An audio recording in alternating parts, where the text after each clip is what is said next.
All of this is essential to learn how we calculate the amount of product, for instance, if we know the amount of reactants and vice versa. So I've already mentioned this law of conservation of mass, which basically tells you that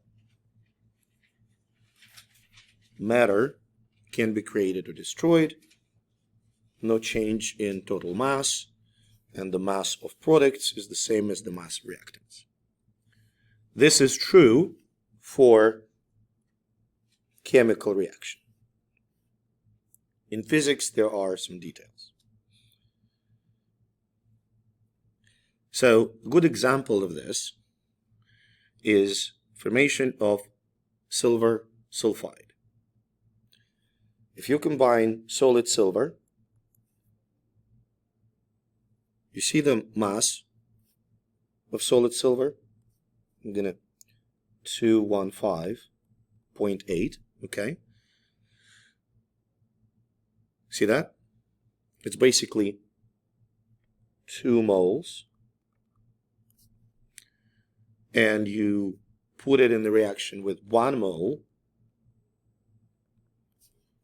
of sulfur, 32.1, 215.8 plus 32.1 will give you 247.9 grams of silver sulfide. Does that make sense? Good? Here's my question. How many atoms of silver do we have on the left? 2. How many atoms of sulfur do we have on the left? How many atoms of silver do we have on the right? 2. How many atoms of sulfur? 1. How many formula units of silver sulfide do we have on the right? 1, right? It's just 1. Do you follow my train of thought on this? So what if we take, so basically what this reaction tells us is that if you take 2 atoms of silver, 1 atom of sulfur, you're going to get 1 formula unit of silver sulfide. Do you agree with me? Okay, I have another question. So 2 silvers, 1 sulfur give you 1 formula unit. If I take 2 moles of silver and 1 mole of sulfur, how many moles of these formula units I'm going to get on the right? Huh?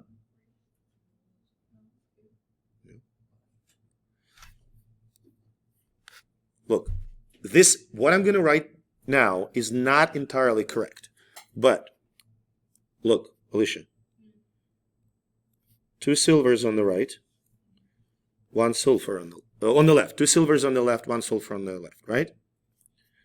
They get together and form this.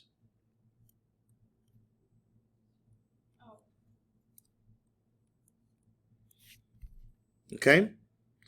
So 2 atoms. Do you agree that this is 2? Do you agree that this is 1? Do you agree that this is 1 as well? What if I multiply all of this by a mole?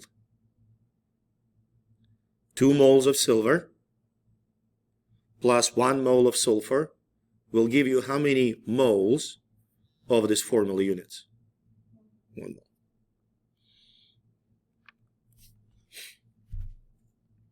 Does that make sense? So basically this coefficients in front of the formulas in chemical reactions, they correspond to molar ratios, okay? So this is what it tells you. 2 silver atoms plus 1 silver atom gives you 1 silver sulfide formula unit. You can take 200 silvers, 100 sulfurs, and it'll give you 100 silver sulfide formula units. You can take 2 moles of silver, 1 mole of sulfur, and it'll give you 1 mole of silver sulfide. Does that make sense? No, just the coefficients in front. I'm going to give you another example. My favorite, glucose. If you will oxidize glucose, you will produce carbon dioxide and water. So I'm going to ask you questions. How many molecules of glucose do you have on the left? 1. How many molecules of oxygen do you have on the left? Molecules. 6. Because O2 is a molecule. How many molecules of CO2 do you have on the right? 6. Because this is the molecule, and the coefficient shows you that you produce 6 molecules of CO2. How many molecules of water? 6. On the right. Good? All good? So I'm going to say something about this reaction, and you will tell me if you agree with me or not. When 1 molecule of glucose interacts with 6 molecules of oxygen, this reaction produces 6 molecules of carbon dioxide and 6 molecules of water.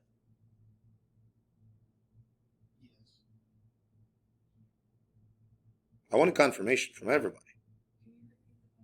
I'm going to repeat the statement. When 1 molecule of glucose reacts with 6 molecules of oxygen, this produces 6 molecules of carbon dioxide and 6 molecules of water. Now we're going to multiply all amounts by 1 mole. If I take 1 mole of glucose and put it together with 6 moles of oxygen, the products will be 6 moles of carbon dioxide and 6 moles of water. And I think we totally should check the masses. 1 mole of glucose weighs 180 grams. 1 mole of oxygen, remember oxygen is O2, weighs how much? O2. 32. So 6 moles will be 192. Okay, grams. Right? If 1 mole is 32, 6 moles will be 6 times greater. 1 mole of carbon dioxide, 44. So 6 moles of carbon dioxide, 264 grams. I took 44, multiplied it by 6. All good so far? 1 mole of water has a mass of, water, come on folks, 18. So 6 will be 108 grams. Okay? The total here, somebody check me on this, because maybe I'm lying to you.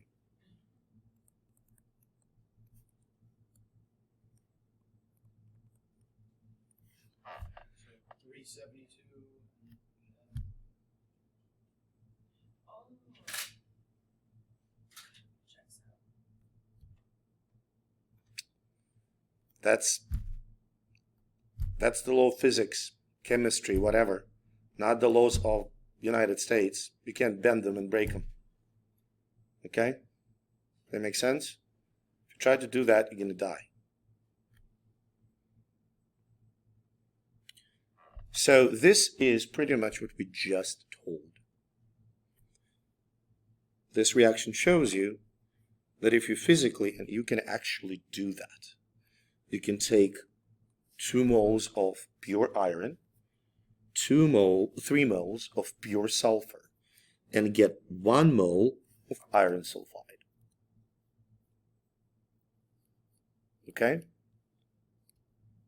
Does that make sense? So these coefficients can be written as conversion factors.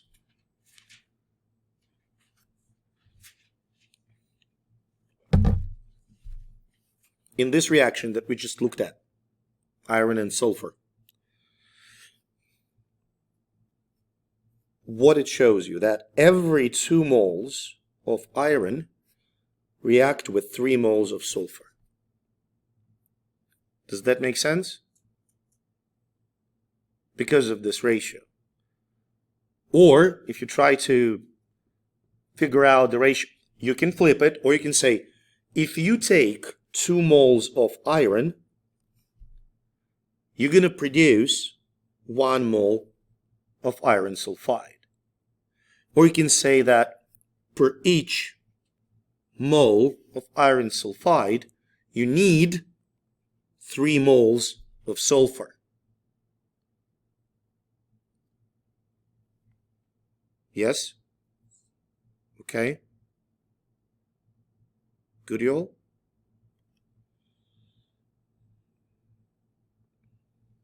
I actually do have a question. Go on. Are those statements based on that Equation. That's it. Right. Yep. Actually, I'm going to put you on the spot. I want you to solve problem A. So this is equation you have to make your conclusions on. So what is the mole-mole factor for hydrogen and nitrogen?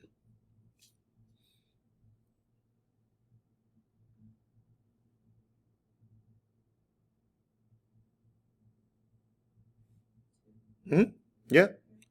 So 1 mole of nitrogen reacts with 3 moles of hydrogen. Okay? Now somebody else do this for me.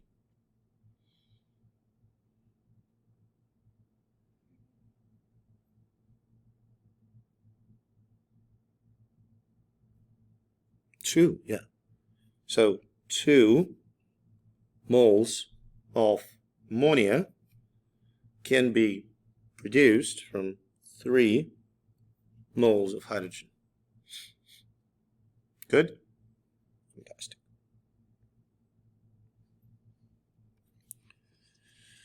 This. So if you have 12 moles of oxygen, how many moles of iron do you need to react with 12 moles?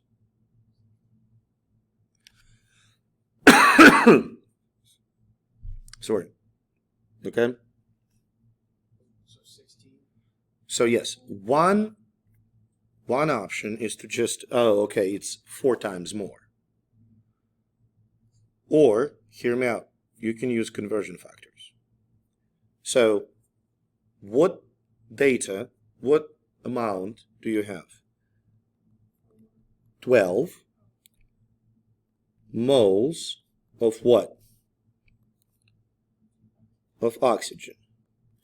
You need to give answer about the moles of iron.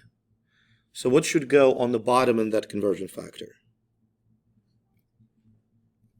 Moles of oxygen on top. So what is the mole-mole ratio between them? Based on the equation, huh? 3 moles of oxygen, 4 moles of iron. Should you always be taking that from the same side of the equation? Depends on what you want. So how about you tell me if this is the number of moles of oxygen, how many moles of iron 3 oxide you can get. So 12 moles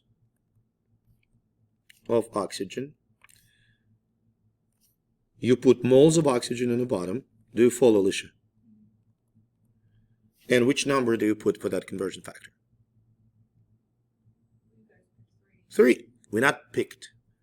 It comes from the equation. Yes, but on Now, the left side, it's, well, I guess it would be 3 on both sides. no. Okay. I'm sorry. No, shouldn't be. The numbers, the coefficients, show you the ratio in moles. I'm going to state what this reaction means. It means that 4 moles of iron, 4, react with 3 moles of oxygen, producing 2 moles of iron 3 oxide. Do you agree with that statement? Okay. So now my question is, if you take 12 moles of oxygen, how many moles of iron oxide you can produce? So the conversion factor will have 3 moles of oxygen on the bottom. What should be the number for the iron oxide? For the iron oxide? Yes, very good. Because I took that number 2 and put it here, that number 3 and put it here.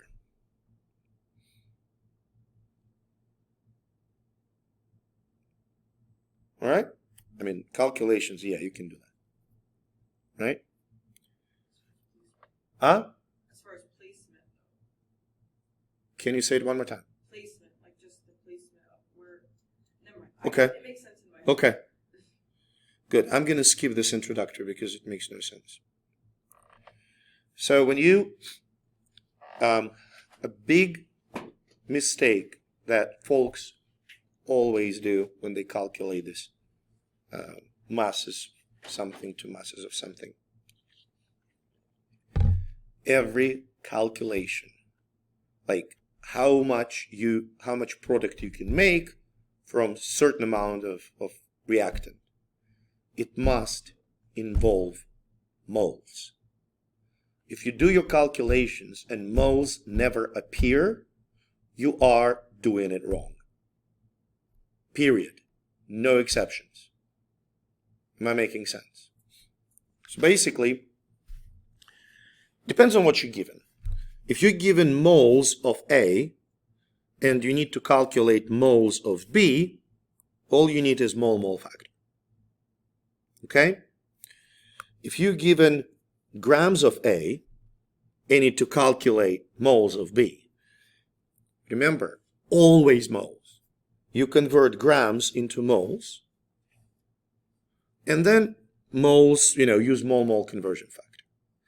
If you have to go from grams of A to grams of B, you go grams, moles of A, mole-mole conversion factor, and then from moles of B, you can move to the grams of B.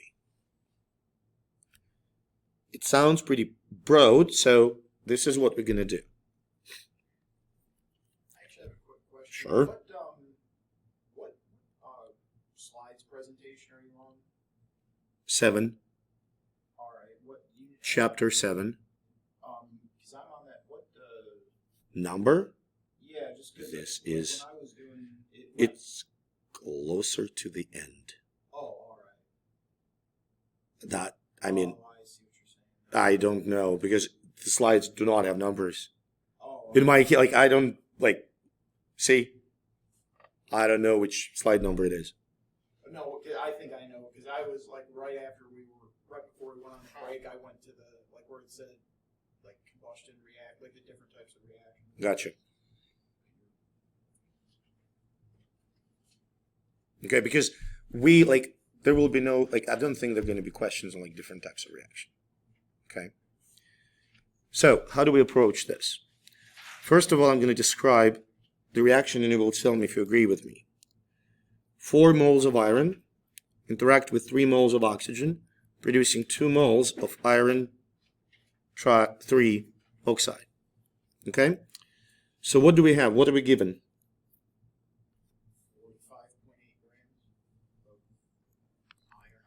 0.8 grams of iron oxide. And we need to get to oxygen. Can we go from grams to grams in one step? No. What do we need to go through? Moles. How do we get from grams to moles? From grams to moles. What does that look like? Huh? You need to calculate molar mass, right? Iron's 56, oxygen 16. So 112 plus 48 gives you 160 grams. So what you write down is you say 1 mole of iron trioxide has a mass of 160 grams. Good? Okay? But you're not looking the moles, or like you need oxygen. So how do you convert moles of iron 3 oxide into moles of oxygen? Remember mole-mole conversion factor? So what goes on the bottom? Wait. Units. First units.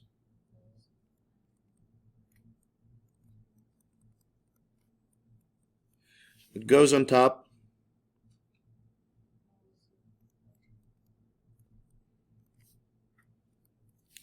So for every how many moles of iron oxide, how many moles of? So 2 moles of iron oxide, 3 moles of oxygen. Always check your units. How do you go from moles of oxygen to mass?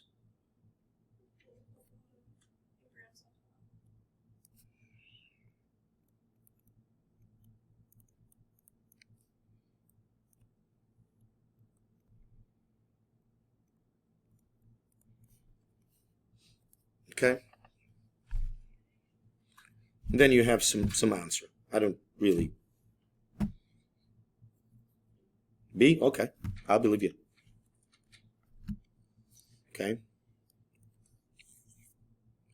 Does that make sense? What we just did?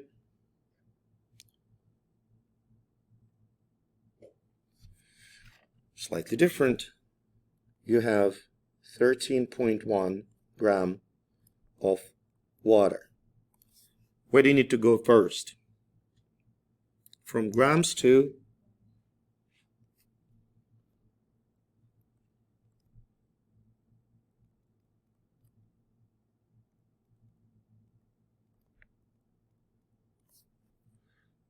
which number should go on the bottom? Everybody understands why 18.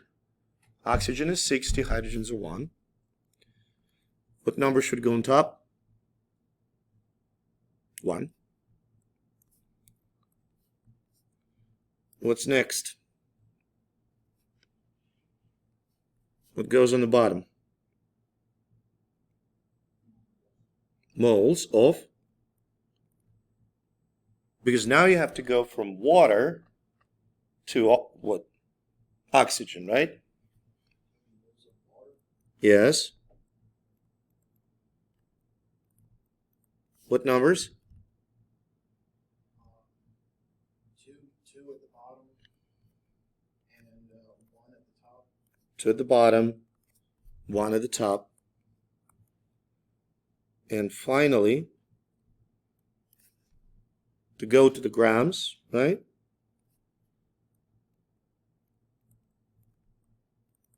1 mole of oxygen, 32 grams of oxygen.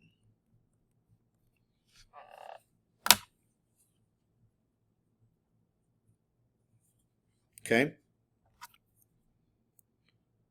Expect these types of questions, obviously, these types of questions, multiple choice on the exam. Okay, we're going to talk about energy. This, go ahead. Before we move on, is that like flow chart of like that going to be on No. that? Okay. But the convenience of conversion factors is that if you know how they are formed and you don't forget the right units, even if when you take a wrong turn, it stops making sense. Like, oh shit, I have like moles of oxygen squared, right?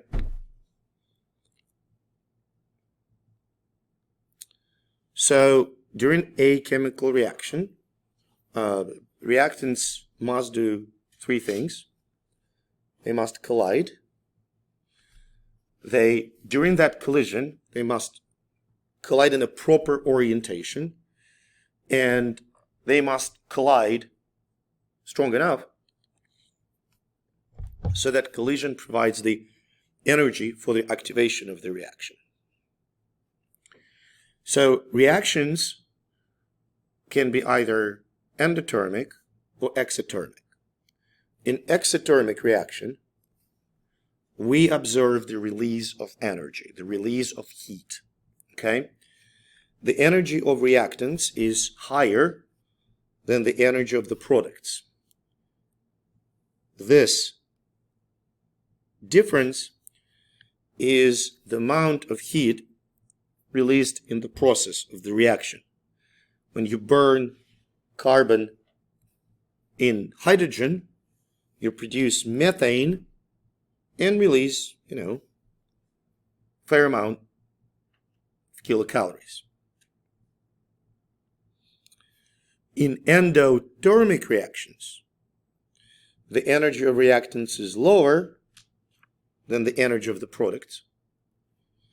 And in order for that reaction to occur, it has, as a net, absorb that amount of energy. So for instance, to form nitric oxide or nitrogen oxide, from nitrogen and oxygen, you need that much energy. Now remember, this amount is per mole. Okay? Does that make sense? Just FYI, people tried this. 1,000 atmosphere pressure, 2,000 degrees Celsius to start that reaction. It's not practical. Okay. Tell me, number A, exo or endothermic?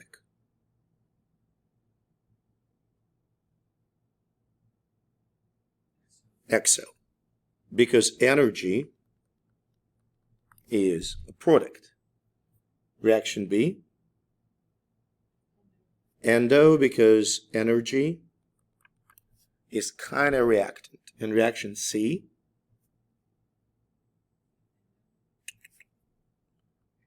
exo. Do you understand why? Because we have heat produced. See that? Like this. Exothermic means that heat is generated. This is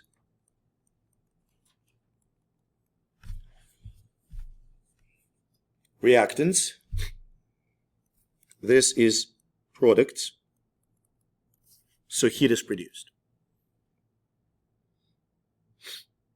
Now, reaction rate is another important parameter that we're going to chat about today, and it is how fast the reactants are used up or how fast the product forms. It doesn't matter. You can calculate the rate of the reaction either way. Okay? Does that make sense? Follow? And what can speed up the reaction? Increased temperature, first of all. It will contribute to two things. Collisions are going to be faster. Collisions are going to be more often, and they're going to be faster, meaning that the force of collision will be stronger. Okay? So there's a greater chance of overcoming the energy of activation. And they also are proportional to the concentration, because if you have more reactants, the chances of collisions increase, and chances of the collisions in the proper orientations increase as well. Am I making sense? Okay. Now, we never addressed what is the activation energy. Activation energy is a hump that the reaction has to go over. Imagine that I am trying to throw a table out of this window. It has pretty good potential energy, right? It like, if I manage, like, it's going to fall down, right? But what do I need to do first? Let's say window's open. What do I need to do first? To throw a table out of that window. Yes, I have to lift it up and carry over that window sill. Am I investing energy in this? Yes. So that energy that I invest to get over that hump is the activation energy. Does that make sense? The higher the activation energy, the slower the rate.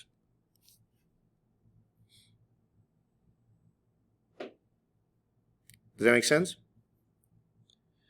One of my favorite examples of the reaction that is enormously exothermic but has incredibly high activation rate is this reaction.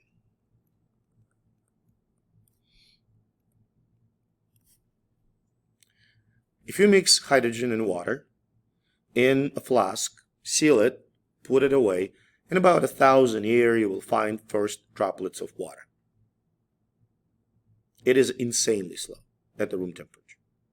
If you will stick a match in it, that match will provide enough activation energy to go over that hump, start this reaction, and then it just self-supported because it produces huge amount of heat. Okay? So as we mentioned, the increase in temperature and increase in reactants, they all will increase reaction rate. But there is also such thing as catalyst. Okay? The catalyst is something, structure compound, that will lower the activation energy. Okay? What's important, this catalyst is not used in chemical reaction. I usually compare, can I get from here to Canton walking? Yes. It's going to take a while though, right? Can I drive to Canton? It's going to take me, what, 30 minutes? My car is like a catalyst. It's not changed. It's not destroyed. I'm not forever attached to the car, right? That makes sense? And it is a bit like surprising. A friend of mine, very good friend of mine, when we were in college, he used osmium tetraoxide for his project. If you think gold is expensive, I think he had like 4 grams and they paid $800. it is more expensive than platinum. So he would run the reaction, do everything clean, filter it out, rinse it, use it again. It was like forever. Okay? Make sense? So let's answer some questions here.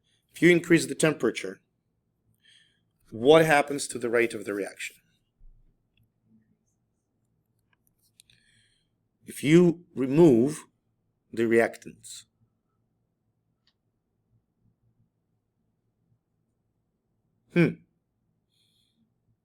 are you sure?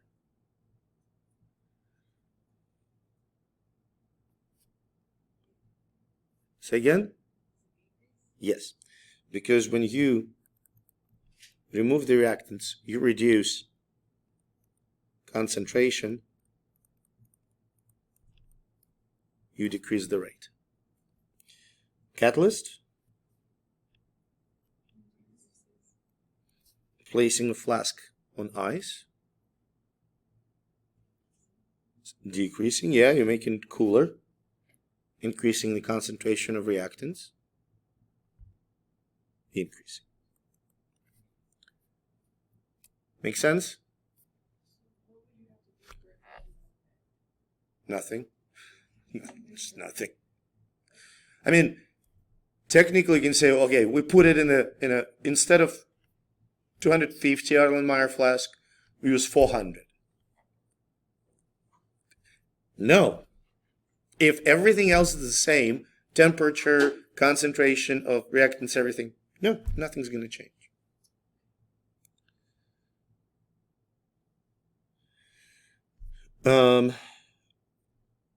If you raise the temperature for this reaction,